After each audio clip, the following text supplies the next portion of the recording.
Good morning. High and dry. Drought conditions across most of the country this morning, the worst in a quarter century. And even if you don't see it firsthand, you're going to feel it in your wallet.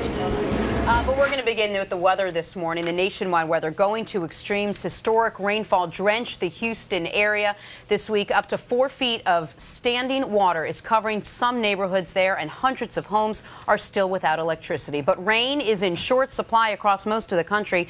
And as NBC's Janet Shamlian tells us, you're going to pay the price.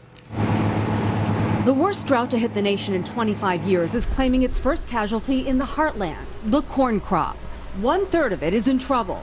On this Illinois farm, corn that should be almost a foot long has grown only a few inches. It may not even be worth harvesting. It's probably going to cost more in fuel than what you'll end up getting out of it. Ranchers are in trouble too.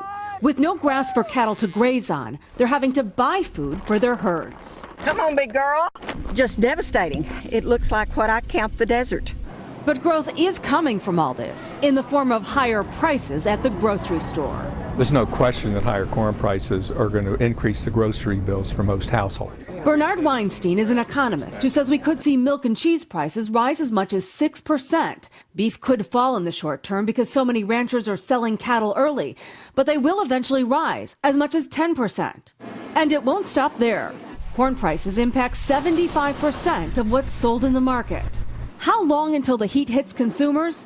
The trickle-down won't be immediate. Wouldn't surprise me if, say, 6 to 12 months from now, 10% increase for most shoppers in terms of the basket of goods that they buy.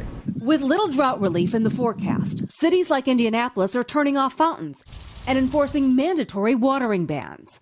Rising water temperatures have killed off fish, and reservoirs have gone dry.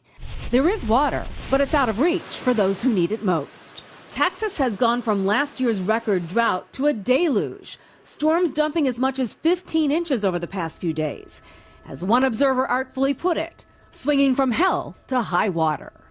For today, Janet Shamlian, NBC News, Houston.